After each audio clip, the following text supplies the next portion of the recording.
मैं ठंड से मर जाऊंगी। ऐसे ही मरेगी तू, ऐसे ही ठंड से तड़प तड़प कर। कौन हो तुम? मुझे क्यों परेशान कर रही हो? मैंने आखिर किया क्या है? तूने मेरी जान ली है। एक समय की बात है, एक शहर में एक छोटा सा परिवार रहता था।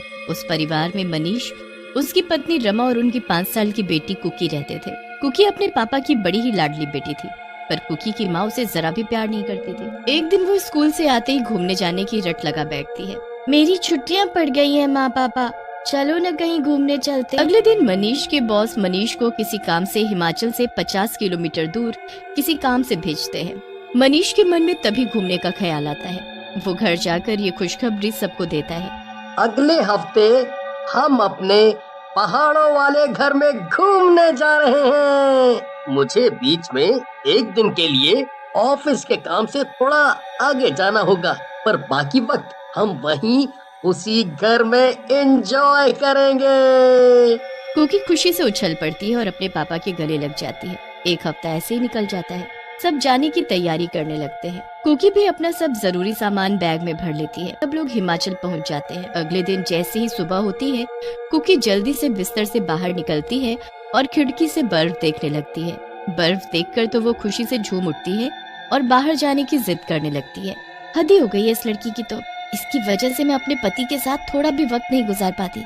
जब देखो फेविकोल की तरह चिपकी रहती है। पापा ये, पापा वो। कुकी और मनीष बाहर जाकर बर्फ में खेलने लगते हैं और रमा वहीं खड़ी रह जाती है। पूरा दिन खेलने के बाद कुकी थककर सो जाती है। 2-3 दिन ऐसे ही निकल जाते हैं। फिर उसके बाद मनीष अपने काम से जाने लगता है। सुनो, मैं कल तक आ पाऊंगा, जब तक तुम कुकी का ध्यान रखना। तुम बिल्कुल फिक्र मत करो और अपना काम निपटा कर आओ। मनीष निकल जाता है और रमा खुशी से मुस्कुराने लगती है। फिर वो सबसे पहले कुकी के कमरे में जाती है और उसको चिल्ला चिल्ला कर उठाने लगती है।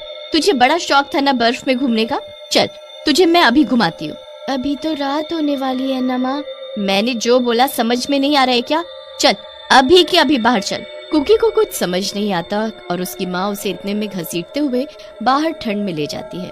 रमा उसे गुस्से से वहीं बाहर एक लाइट के खंभे से बांध देती है। उसके बाद वो चिल्ला ना पाए इसलिए उसके मुंह पर कपड़ा भी बांध देती है। रमा उसे बांधकर अंदर आकर मजे में सो जाती है। पूरी रात कुकी बर्फ में खड़ी रहती है। कुछ ही देर में उसका शरीर जम जाता है और वो बेहोश हो जाती है। धीरे धीरे कुकी की सांसें रुकने लगती हैं।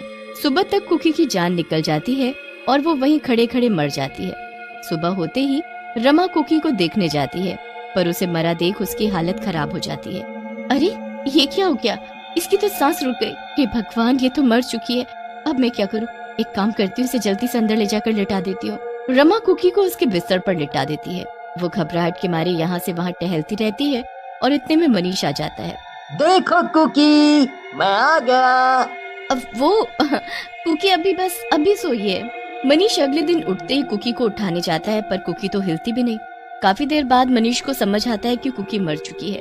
उसकी सांसें नहीं चल रही। वो बुरी तरह चिल्लाने और रोने लगता है। ये कैसे हो गया? मेरी बेटी को क्या हो गया?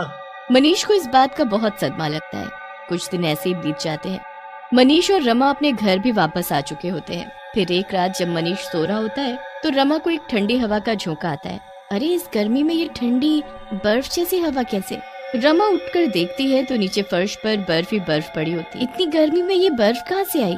रमा उस बर्फ को देख ही रही होती है कि तभी उस बर्फ से एक चुड़ैल बच्ची निकलकर उसके सामने खड़ी हो जाती है। अब तो नहीं बचेगी मुझसे। रमा की चीख सुनकर मनीष जल्दी से उठ जाता है और रमा को पसीने में तर देखकर उससे पूछता है तो रमा डरते हुए सामने की तरफ हाथ करती है। वो चुड़ैल। कहाँ है चुड़ैल? क्या तुम भी बच्चों की तरह सपना देखकर डर जाती हो? ये सब क्या हो रहा है मेरे साथ? अभी तो इतनी लू चल रही थी और अचानक ये बर्फ। उसी चुड़ैल बच्ची को भागते देख रमा जल्दी से बाहर जाकर देखती है तो वो चुड़ैल बर्फ के ढेर में खेल रही होती है। फिर अचानक वो कांपने और रोने लगती है। बहुत ठंड है, मैं ठंड से मर जाऊंगी।